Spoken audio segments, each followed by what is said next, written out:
Assalamualaikum warahmatullahi wabarakatuh. Hamdan wa syukran lillah, salatan wa salaman ala rasulillah, amma ba'du. Pemirsa TV Tabalong yang budiman, kembali lagi dalam acara Majelis Fikih, wadahnya belajar hukum agama. Bersama saya, Saidatul Rahmah, yang akan memandu acara selama 60 menit ke depan. Episode minggu lalu kita membahas tentang hadas dan najis. Nah, pada episode kali ini tema yang kita angkat adalah membahas seputar istinja dan adab qada hajat. Sebelum kita masuk ke pembahasan, kita sapa dulu nih narasumber kita. Assalamualaikum, apa kabar Ustadz? Waalaikumsalam warahmatullahi wabarakatuh. Alhamdulillah, kabar baik. Alhamdulillah baik ya Ustadz ya. Alhamdulillah baik. Nah, pemirsa, sebelum kita masuk pembahasan, kita ingin mendengarkan sedikit penjelasan tentang apa itu istinja dan apa itu adab qada hajat. Bisa dijelaskan sedikit, Ustadz, sebenarnya istinja dan adab qada hajat itu apa sih, Ustadz? Ya, pemirsa TV Tabalong yang dirahmati Allah, tentang istinja ini termasuk daripada babarasih, iyalah bahasa Banjarnya itu babarasih. Nah, jadi ini termasuk penting juga dalam agama kita, karena dengan beristinja kita untuk membersihkan badan. Nah, jadi istinja ini untuk membersihkan badan. Sedangkan bersihnya badan dari najis termasuk daripada syarat sah sembahyang. Nah, jadi karena sembahyangnya wajib, nah kita cara membersihkan badan dari najis pun juga wajib hukumnya. Kemudian pengertian istinja itu ialah, jadi istinja itu bersuci dari buang air kecil atau air besar. Bahasa Banjarnya babasuh bahira atau babasuh pakami. Nah, kalau bahasa Banjarnya, kalau bahasa Indonesianya cebok. Nah, cebok. Jadi bahasa Banjarnya babasuh bahira dan babasuh pakami. Nah, tentang istinja ini ada 3 cara. Jadi 3 cara dalam istinja. Pertama, bisa dengan menggunakan batu dan air. Dan ini yang paling afdol. Pertama, pakai batu dulu, buangi benda-benda najisnya. Nah, setelah habis najisnya, kan tinggal ada apa? Bekas-bekasnya dibasuh dengan air. Ini cara yang paling afdal. Itu cara pertama. Kemudian cara yang kedua, yaitu dengan menggunakan air. Nah, cuman air saja, kada pakai batu. Nah, ini yang biasa kita lakukan. Tapi yang abdalnya lebih abdal yang pertama tadi, batu dulu, hanyar air. Kemudian cara yang ketiga dengan batu saja. Jadi dengan batu ambil sampai habis tadi najisnya. Nah, jadi ada 3 cara, dengan air dan batu, kemudian dengan air dan dengan batu. Itu namanya istinja. Kemudian tentang adab qada hajat. Nah, jadi mungkin inilah indahnya agama kita, bahkan sampai qada hajat aja ada aturannya. Diatur oleh agama kita bagaimana sih qada hajat itu yang baik. Nah, mungkin itu sedikit tentang qada hajat dan istinja. Ya, tadi kan Ustadz jelaskan bahwa air dan batu yang dapat digunakan ya Ustadz. Okay. Sebenarnya ada jenis batu atau jenis air apa yang dapat kita bisa gunakan Ustadz? Iya, terima kasih. Nah, jadi makanya bersambung-sambung kita dari dahulu pembicaraannya ada yang namanya air mutlak semalam. Nah, jadi makanya di pembahasan kita ini ada hubungannya, kaitannya dengan yang pertama, yaitu air suci lagi mensucikan. Semalam sudah kita bahas ada air sungai, ada air laut, air sumur, air sumber, air hujan, air es. Nah, kemudian air telaga. Nah, jadi itu harus menggunakan air itu. Tidak boleh yang menggunakan suci tapi tidak mensucikan, tidak boleh. Apalagi air mutanajis atau air najis. Nah, tidak boleh. Jadi kalau airnya harus dengan air yang mutlak tadi, suci lagi mensucikan. Kalau dengan batunya harus dengan batu yang suci. Itu kalau dengan batu tadi. Mungkin itu. Kalau untuk jenis batu yang suci itu seperti apa Ustadz? Batu itu yang tidak terkena najis. Kan bisa ada misalnya terkena najis di mana kan najis. Jadi jangan harus dengan yang suci. Atau misalnya benda seperti karas, misalnya seperti tapi tahi kucing. Nah, kada boleh karena ya najis. Nah, jadi harus batu yang suci. Itu. Iya. Kalau untuk seperti batu bata atau batu-batu yang ada di tanah sendiri, Ustadz, apakah bisa membersihkan? Boleh. Jadi sebenarnya tidak terpaku kepada batu. Boleh dengan sesuatu yang kasat dan meresapkan najis. Nah, boleh dengan misalnya tisu atau daun-daunan asal bisa meresapkan najis. Dan tentunya jangan yang berbahaya. Nah, berbahaya seperti misalnya rabung, berbahaya ya lah, nah, jangan. Nah, jadi apa? Ayo sesuatu nang suci bisa meresapkan najis dan tidak berbahaya. Itu diantaranya. Kalau untuk membersihkan atau mensucikan ini selain air dan batu, apakah ada selain itu, Ustadz? Air dan batu, cuman itu.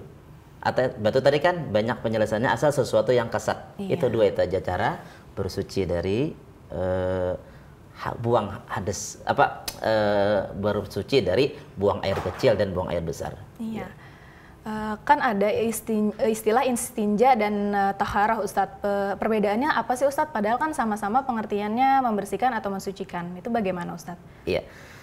Nah, jadi perbedaan istinja dengan taharah. Jadi kalau istinja tadi yaitu seseorang orang yang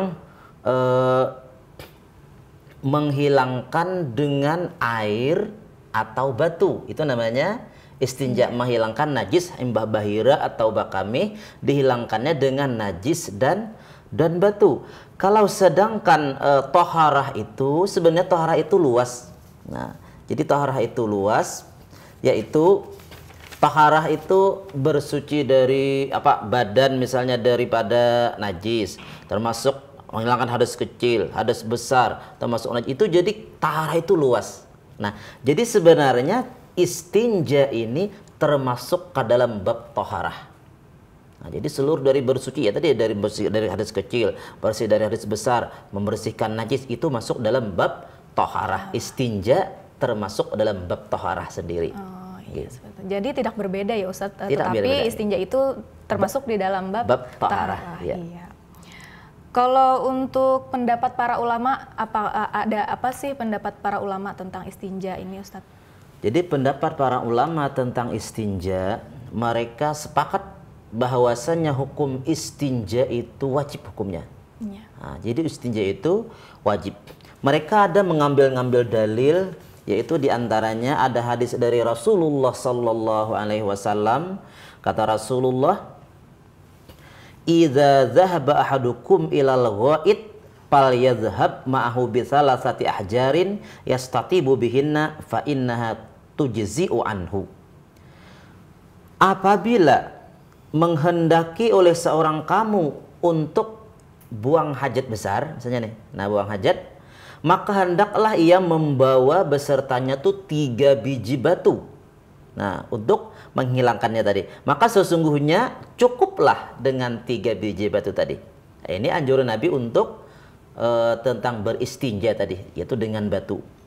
Kemudian ada lagi hadis Rasulullah ketika beliau bersama para sahabat beliau dalam perjalanan, kemudian Nabi berhenti di muka 2 buah makom.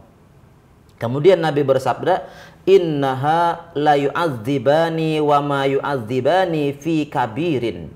Amma ahaduhuma fakana la yastatiru minal bauli wa ammal akharu fakana yamshi bin namimah."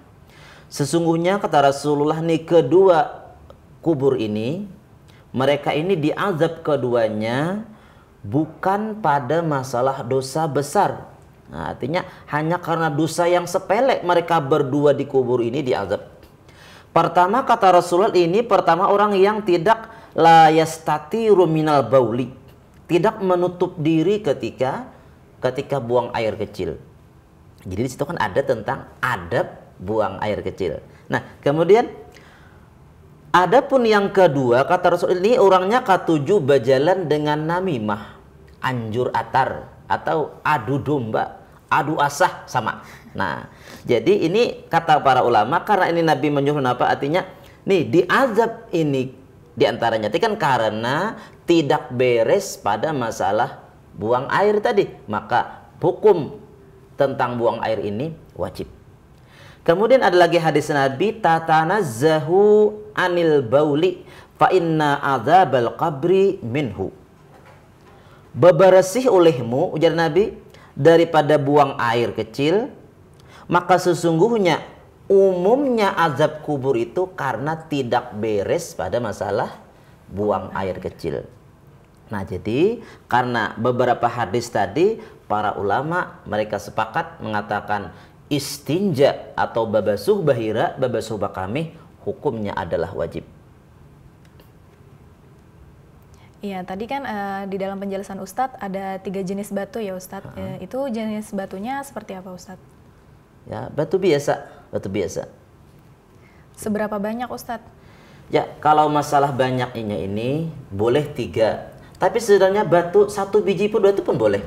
Nah, 1 biji batu itu dengan dibuat 3 buncu. Nah, jadi batunya kenal, diulah 3 buncu, boleh. Nah, kemudian cara membersihkan dengan batu ini sebenarnya nih, kalau sudah habis misalnya nih 1 kali usapan saja sudah hilang najisnya, sunat menambah lagi dengan 2 batu, artinya sampai 3. Nah, supaya ganjil. Tapi bila 3 masih ada najisnya, wajib tambah lagi. Ayo tambah 2 supaya ganjil sunatnya. Nah, masih ada, tambah lagi nih. Ini kalau orang nang cuman dengan batu, tidak dengan air. Nah, jadi sampai hilang najisnya tadi. Kalau untuk ukurannya sendiri Ustadz, apakah mempengaruhi? Apakah harus ukuran batu besar atau kecil Ustadz? Karena mempengaruhi. Asal tadi bisa menghilangkan najis dan bisa meresapkan najis. Nah, ketika diusap, hilang najisnya. Bolehlah. Nah, kalau untuk qada hajat sendiri kan pasti ada adabnya Ustadz. Kalau untuk istinja sendiri Ustadz, apakah ada adabnya Ustadz? Sebenarnya tentang istinja ini ada juga adabnya. Nah, diantaranya adab istinja itu jangan memakai seperti barang-barang yang dihormati, seperti emas misalnya. Nah, jangan, karena itu benda berharga. Atau makanan manusia, jangan juga. Nah, kalau misalnya roti mau diolah istinja dibuang, kasihan orang, sangka orang selainnya kena ya lah. Nah, jadi jangan benda yang dihormati. Kemudian jangan juga kertas-kertas yang dihormati seperti di situ ada tulisan ilmu agama, misalnya meskipun bukan Al-Quran tapi masalah ilmu agama, janganlah dengan benda-benda yang dihormati. Itu sebagian daripada istinja ini adabnya. Kita jeda dulu sebentar ya Ustadz. Ya, kita kembali penjelasannya setelah ini Ustadz. Ya. Pemirsa TV Tabalong yang budiman, kita akan kembali pada acara Majelis Fikih setelah jeda berikut ini.